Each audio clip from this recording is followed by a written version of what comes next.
A child does not hear your values. He inherits your normal. Whatever you do without thinking, whatever you let slide, whatever standard you quietly carve an exception into for yourself, that becomes his baseline. Not because you taught it, because you lived it. That's the law. Here's what makes it uncomfortable. It's already in effect. If you're looking for reassurance, you're in the wrong place. This show isn't for men who need permission to stay where they are.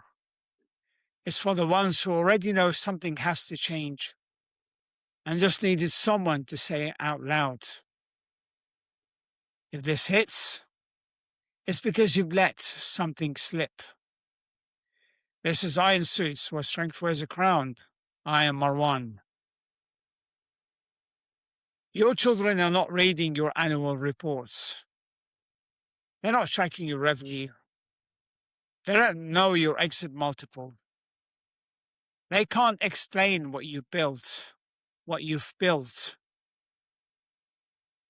But they are reading you.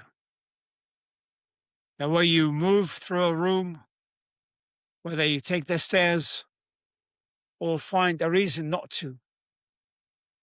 Whether the hand finds the rail halfway up and stays there. Whether the breath, just for a second, catches at the top. You notice it. Whether the belt loosens at the table, not dramatically, just one notch, quietly, like you hope it went unnoticed. Whether the shirt gets pulled down before you pass the mirror. That half-second adjustment, the one that's become automatic, the one you don't even register anymore. You hold it for a second, long enough to know this isn't where it used to be. You don't even think about it anymore. It just happens. You think that's private. It isn't. People notice. They just don't say anything. Silence doesn't mean unseen. Whether you lower yourself into the couch after dinner or do something else, they're not judging. Not even judging, that's not it. They are calibrating. Their definition of normal is being written right now by you. Whether you know it, whether you meant it, whether you're ready for that. You think about legacy. Men at your level always do. The financial legacy, the business, the assets, what you leave behind, what bears your name after you're gone. That thinking is serious. It deserves to be. But here's what most men at your level don't finish. Legacy is not only capital. It's not equity, not property, not a trust structure or a family office or a board seat with your son's name already on it. Legacy is also standard. A standard a man embodies, the one his children absorb.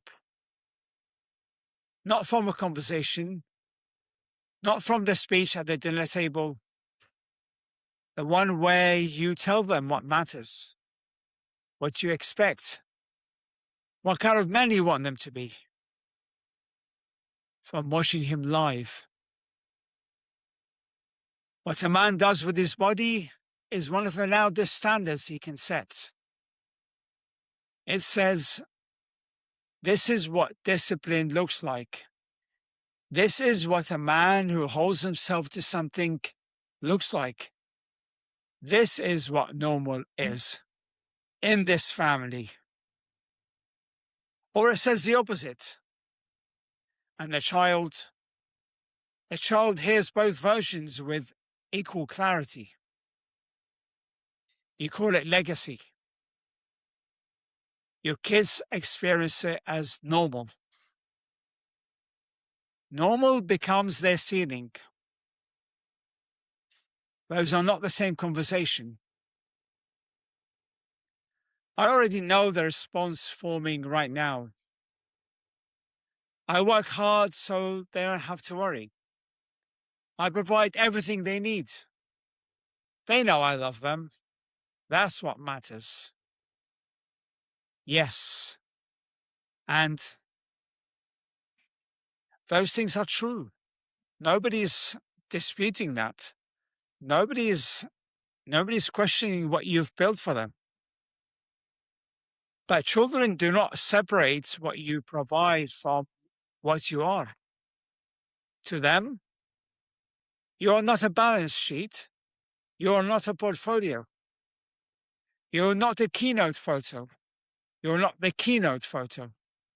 The profile piece, the car on the drive, the watch on the wrist. You are a person, a physical person, who walks into their home every day. And every day, they are learning what a man looks like, what effort looks like, what standards look like, what a person who actually holds himself to something actually looks like. They are learning it from you, whether the lesson is intentional or not. The financial provision is real. The love is real. None of that is in question. But you cannot buy your way out of what you model every morning.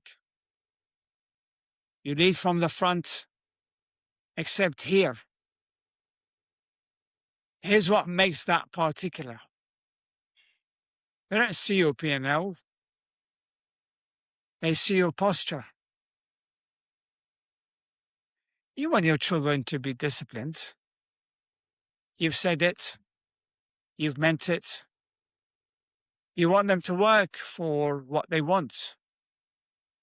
Be the kind of person who does the hard thing when the soft option is right there. Right there. And they still choose the harder one. You believe in those values.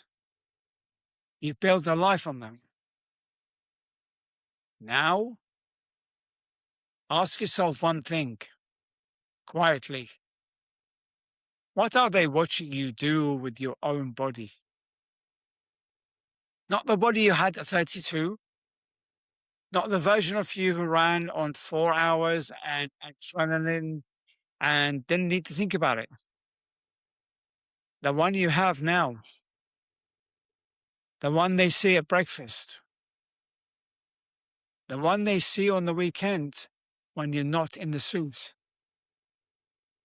The one that sits down heavily. The one that reaches for the rail. The one they glance at when they think you're not watching. The same way you glance at it when you think no one else is. You walk past the mirror. Catch it from the wrong angle this time. Not the one you usually take. The other one. You hold it for a second, long enough to know this isn't where it used to be. You look away and carry on. Because here's the part you don't say out loud. You've noticed it. You just haven't done anything about it. And you're not the only one. They've noticed it too. They're just not saying anything. Not a crisis, not a dramatic moment in the mirror, just a shirt that doesn't sit right, a breath you didn't used to need, a belt notch you moved and never moved back, a pause at the top of the stairs that wasn't there 3 years ago. You've noticed. You just haven't done anything about it. And that is the thing they're watching. Not the drift, the acceptance of it. You talk about discipline.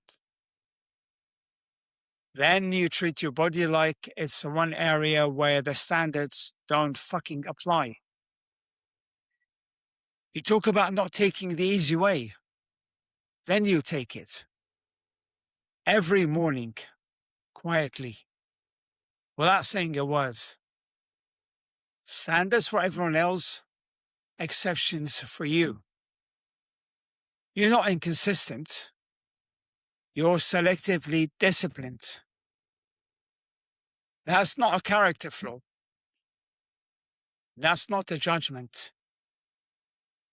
That's just what they're watching. And what they're watching is becoming what they consider normal. You don't get to preach. You don't get to preach what you stopped living. They won't remember the speech. They will remember the man. You've seen this play out. You just haven't called it that. Children calibrate to the emotional and physical reality of the home. Not the aspirational version, not the intended version, not what's said on a Sunday evening when everyone is in a good mood. What's done Monday through Sunday without an audience, without a reason to perform. The research on this isn't ambiguous.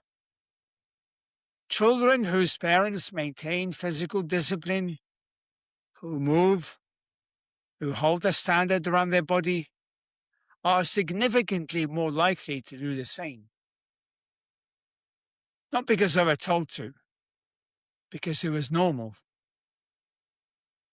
Normal. Think about that word for a second. Not ideal, not aspirational, not the value written on a whiteboard. Normal. What they watched every day without it being a lesson, without it being a speech, until it stopped being a choice and just became how things are. You are setting that right now. With every morning you move and every one you don't. With every meal that holds and every one that quietly doesn't. With every time they clock you, adjusting that belt at the table, putting their shirt down in the hallway, pausing at the top of the stairs, and nobody says a word. You don't say anything. They don't say anything. But they filed it. That's not a metaphor. This is literally how a child builds their definition of possible, of acceptance, of normal.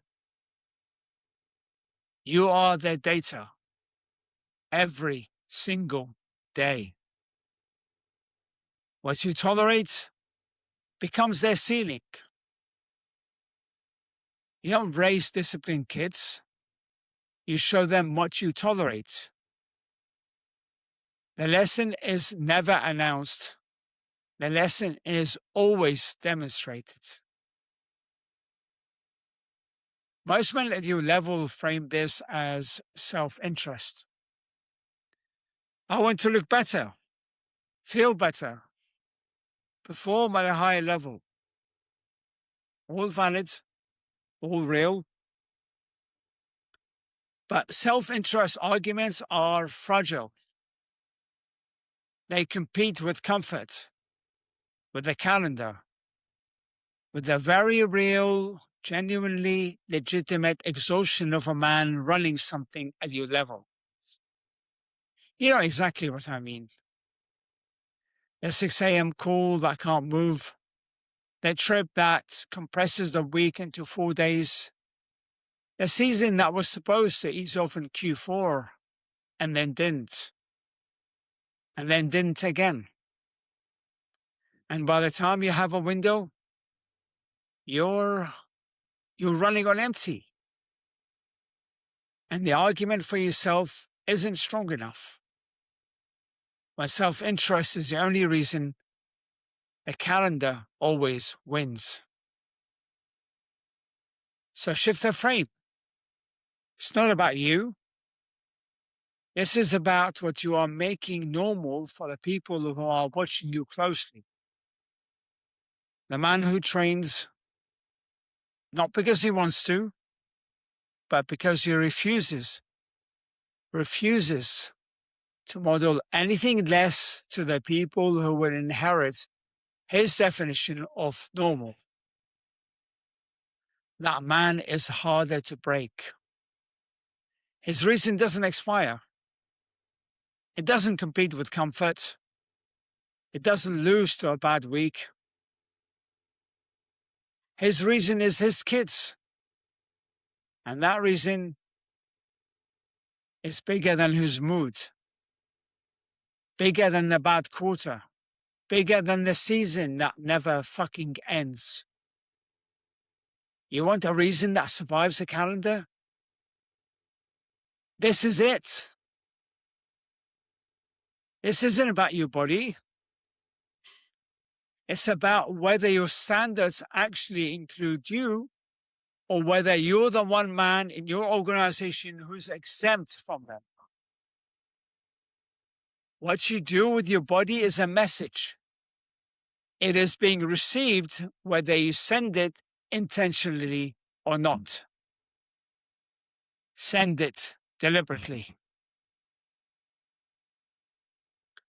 The empire you pass down includes the emperor. What does he look like? Not at 30, not in the photographs from the early years, the ones with the energy you remember and don't quite recognize yourself. Don't quite recognize in yourself anymore. The one standing in the kitchen on a Tuesday. No suit, no context, no performance. The one who opens the fridge without thinking, who lowers himself into the chair, who glances at the mirror and looks somewhere else. That man, that's what they're learning from. What is he demonstrating?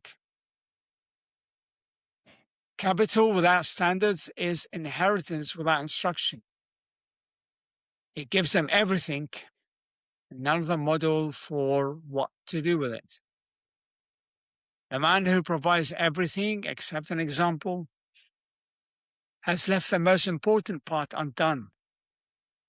And the brutal truth is that they'll never say that to you. They'll be grateful. They'll love you. They'll say all the right things. And they'll carry the standard you modeled, the real one, the one you lived, not the ones you preached, into every version of themselves they ever built.